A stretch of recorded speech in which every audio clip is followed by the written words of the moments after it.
Este lunes 2 de septiembre, en tapa a tapa, continuamos nuestra lectura devocional de la Biblia completa en un año. En esta ocasión nos corresponde terminar el libro de Job e iniciamos el libro de Eclesiastés. Continuamos con la segunda carta a los Corintios, llegando hasta el capítulo 6, versículo 13. Veremos el Salmo 45 y 46. Y finalmente Proverbios capítulo 22, verso 14 y verso 15. Yo soy el pastor Rafael Pola y te doy una gran y cordial bienvenida.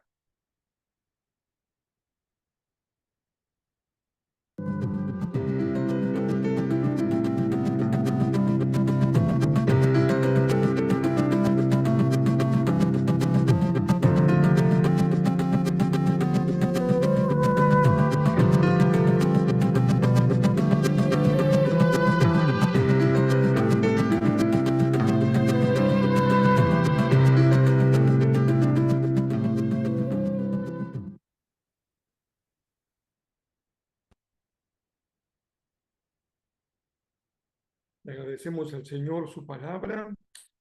Estamos en una serie muy interesante los domingos que hemos llamado Las Tres Puertas de una Cuarta. Y estuvimos viendo, el Señor nos habló este domingo pasado acerca de la segunda puerta, que es la puerta de nuestra casa, de nuestra familia. Hablamos en el primer culto acerca de las relaciones que hay en la familia, es una red de relaciones, y en el segundo culto en la tarde hablamos de los roles que cada quien tiene que jugar o que desempeñar dentro de la familia. ¿El Señor te dijo algo? ¿Algo aprendiste? ¿Alguna decisión tomaste? Sería una gran bendición que así fuera. Pero hoy lunes continuamos con nuestra lectura bíblica. Ya estamos en septiembre. En México se le llama el mes de la patria porque es la fecha de independencia, pero continuamos leyendo la Biblia. Y hoy tendremos una meditación un poco diferente porque voy a empezar con Job y terminaremos el libro de Job.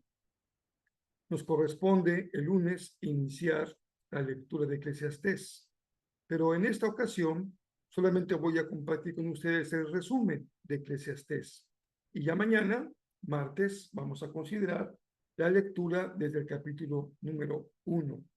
Continuaremos también con Pablo en la segunda carta de los Corintios, una carta tan del corazón, tan pastoral, tan de relaciones muy sentidas del apóstol. Y continuaremos con los salmos y con proverbios. Así que bueno, Job.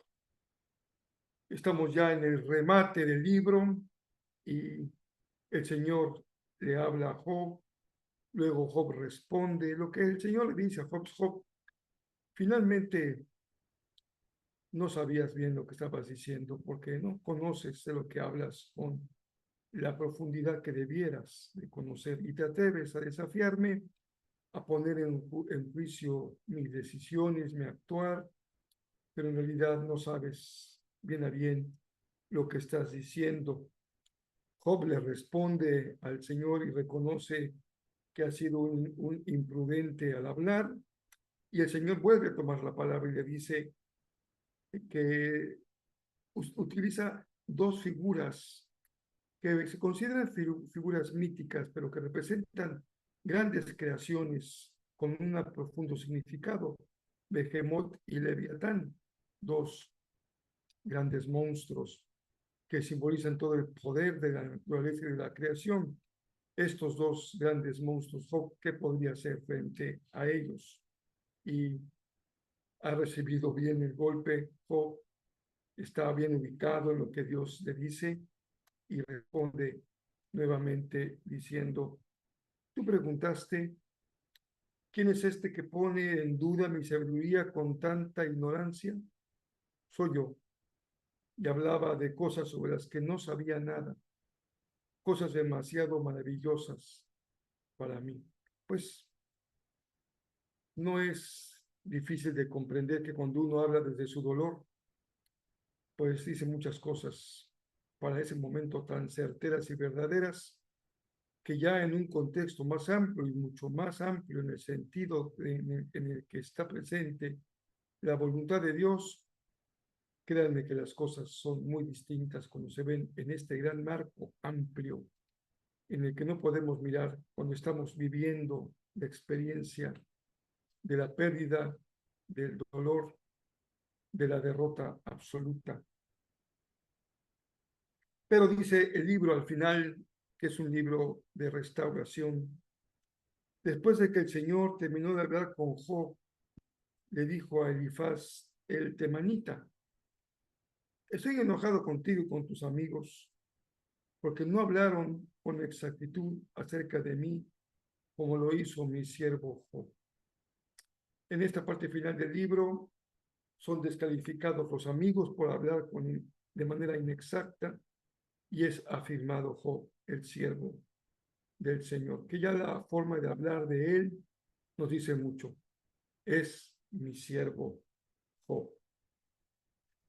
Job le manda al Señor que ore por sus amigos, y cuando Job ora por ellos y el Señor recibe su oración, dice que el Señor restauró el bienestar de Job.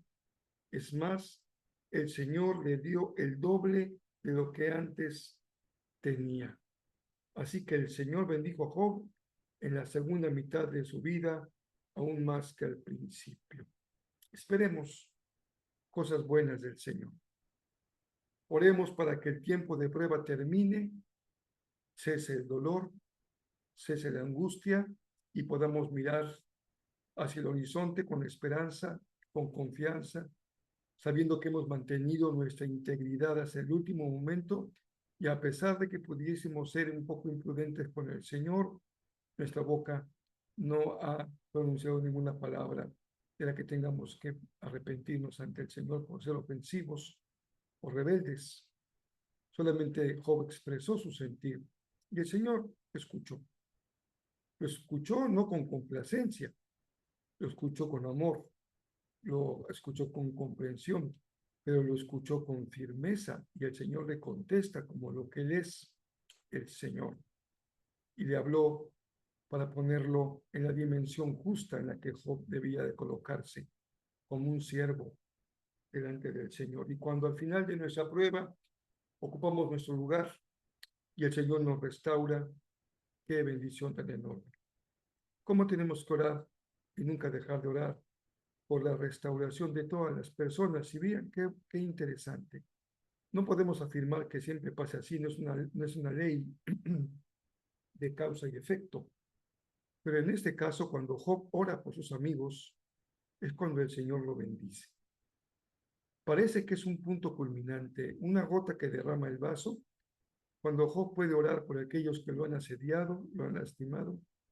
En ese momento, el Señor bendice y multiplica con sobreabundancia en la vida de Job la bendición. En 2 Corintios, Pablo sigue hablando desde el corazón. Es una carta muy personal, en donde él está muy lastimado por la manera en que han tratado su ministerio y en la que se han comportado la iglesia de Corinto, incluso como han recibido con cierta superficialidad o con una actitud de ingratitud el mensaje del Evangelio. Así que Pablo sigue hablando de la manera como él entiende y vive su ministerio. Y dice Pablo que para que puedan responder a los que se jactan de tener ministerios espectaculares en vez de un corazón sincero. ¿No les parece que esto es totalmente contemporáneo, más en una cultura en donde estamos en el mundo del show, del espectáculo, de las grandes concentraciones? No que tengan nada de malo en sí mismas, qué bueno que haya multitudes siguiendo y alabando al Señor y ministerios muy exitosos. Eso nos parece excelente, porque si más personas están cubiertas por el Señor, eso es una gran bendición. Pero no dejamos de notar con honestidad y con verdad que hay quienes le dan más importancia a los espectacular que al corazón sincero. Esta debe ser la marca de nuestro ministerio, un corazón sincero. Después dice Pablo, nosotros por lo cual hemos dejado de evaluar a otros, desde el punto de vista humano. No es lo espectacular, no es la argumentación, no es la capacidad discursiva, ni siquiera lo espectacular en señales o actos milagrosos.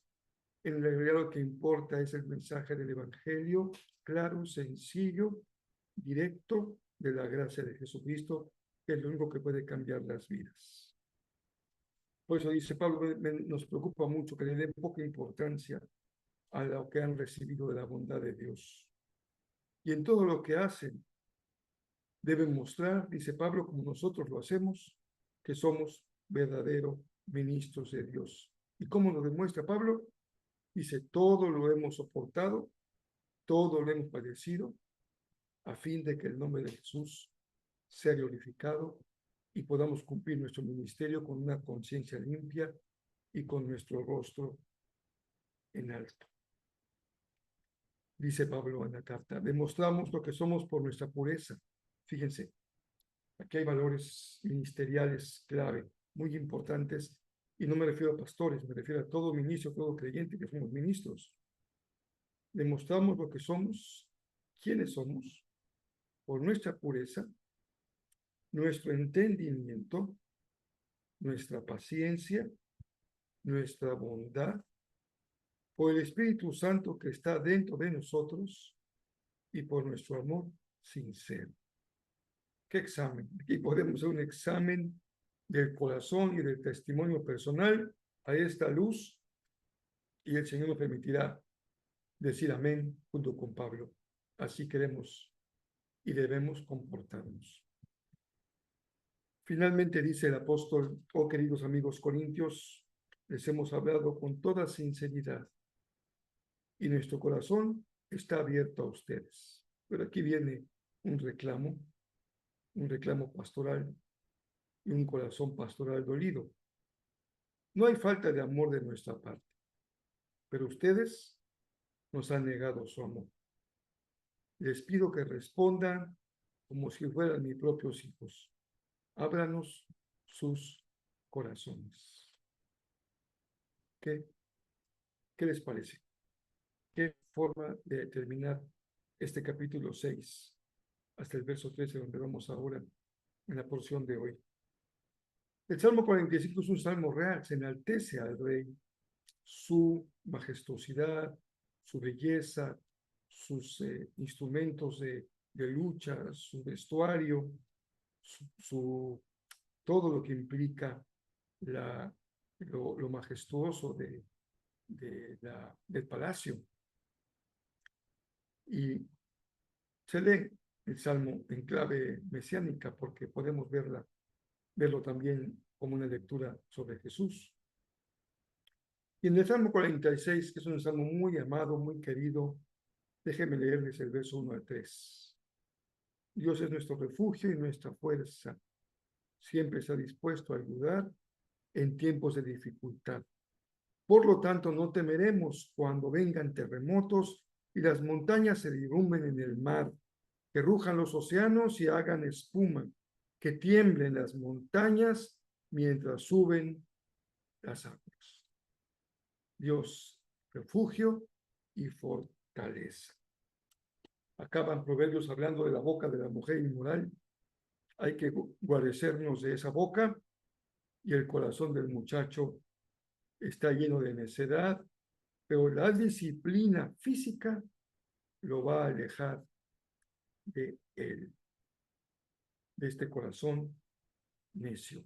Hay que disciplinar a nuestros hijos en cuanto tenemos oportunidad de hacerlo. Bueno, les decía que hoy vamos a concluir de forma diferente. En primer lugar, quiero recordarles que el próximo domingo vamos a una emoción muy interesante, la ansiedad, así que compartiremos el video en tanto lo tengamos disponible y nos preparamos para el próximo domingo con este tema y vamos a la tercera puerta, la puerta tercera, la puerta de la iglesia. Espero que el Señor, estoy seguro, va a seguir hablándonos con toda claridad acerca de esta clave fundamental de nuestra vida, la clave de la puerta de la iglesia, Déjenme compartirles ahora entonces, para terminar, nuestro resumen del libro de el Eclesiastés. El libro de Eclesiastés es parte de la literatura de sabiduría de la Biblia. Inicia con esta línea: palabras del Kohelet, hijo de David, rey en Jerusalén. En hebreo, la palabra Kohelet significa alguien que ha reunido a un grupo de personas, y en este caso es para aprender, así que frecuentemente se traduce como maestro en español. Y el maestro dice ser un hijo o descendiente del rey David, así que hay diferentes puntos de vista de quién podría ser este personaje.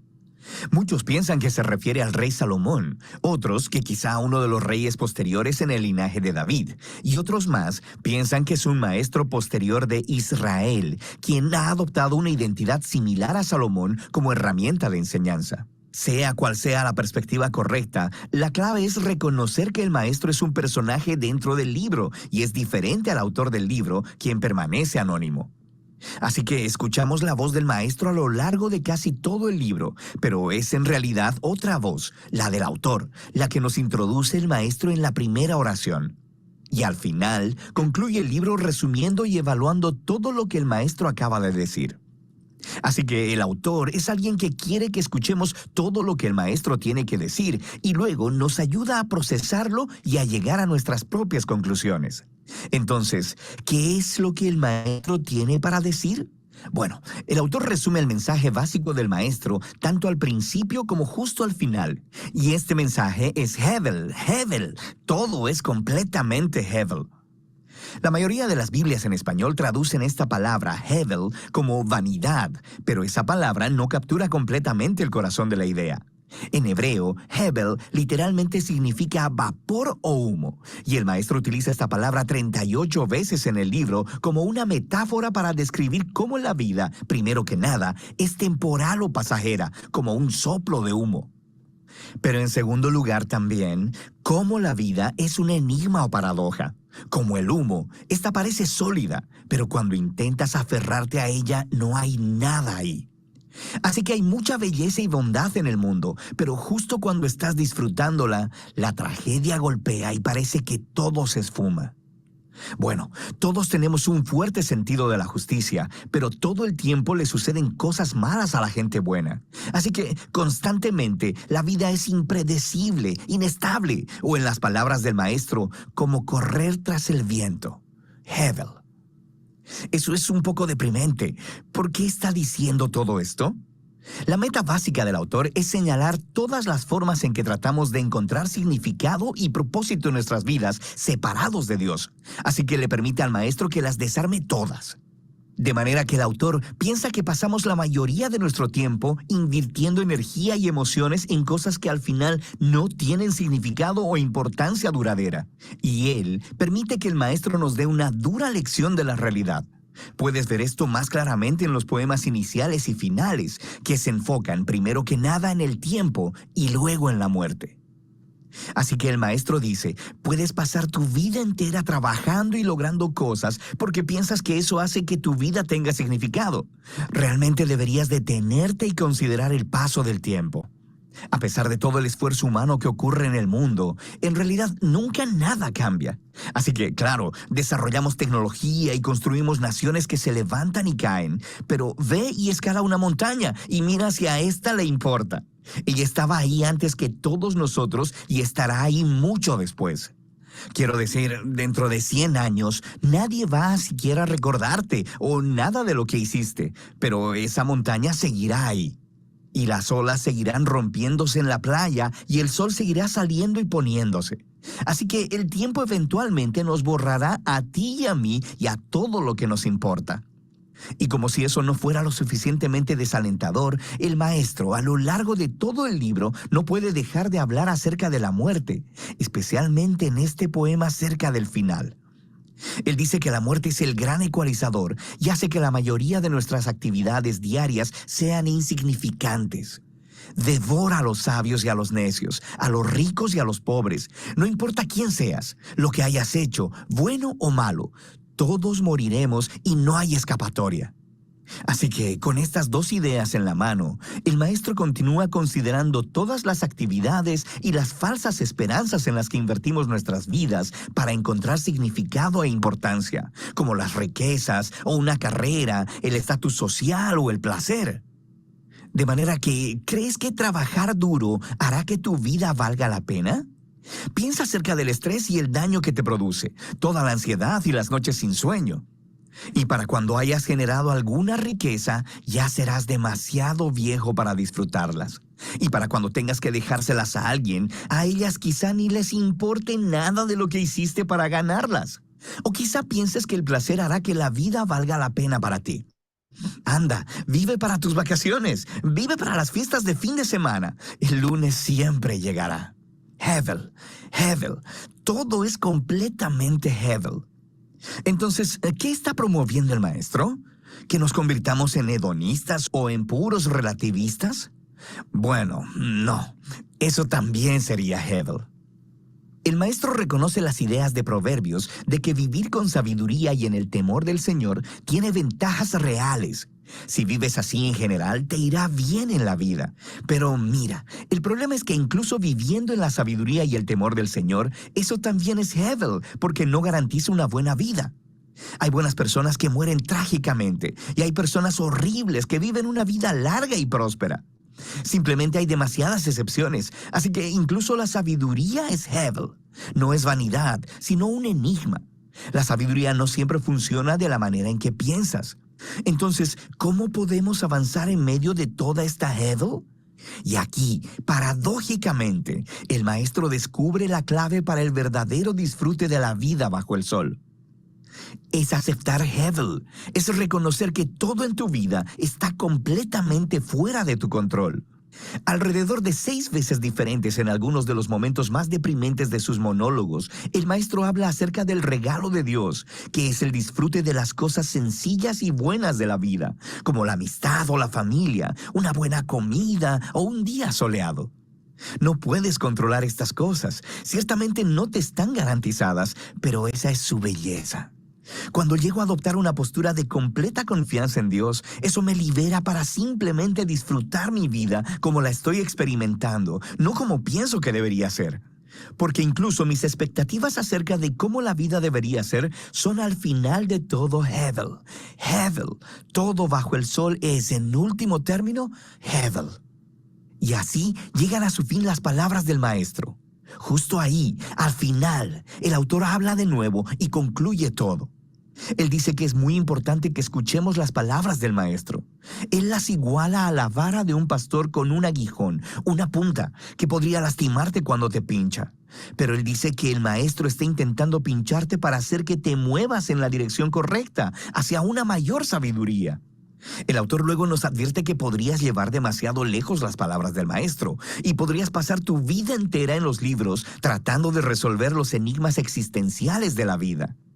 No lo intentes, dice, porque nunca lo lograrás. Así que más bien, el autor ofrece su propia conclusión, y es esta: teme a Dios y guarda sus mandamientos. Este es todo el deber de los humanos, porque Dios juzgará cada obra, cada cosa oculta, ya sea buena o mala. Y así que el autor piensa que es bueno dejar que el maestro rete tus falsas esperanzas y te recuerde que el tiempo y la muerte hacen que la mayor parte de tu vida esté completamente fuera de tu control. Pero lo que le da a la vida el verdadero significado es la esperanza del juicio de Dios. La esperanza de que un día Dios quitará toda Hevel y traerá verdadera justicia a nuestro mundo. Y es esa esperanza la que debe motivar a una vida de honestidad y de integridad delante de Dios, a pesar del hecho de que me mantenga confundido por la mayoría de los misterios de la vida. Y esa es la sabiduría del libro de Eclesiastés.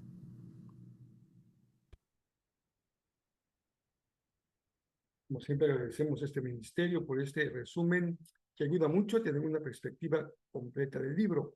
Les abrazo, que tengan una semana muy bendecida y por aquí nos encontramos, si Dios lo permite, el día de mañana.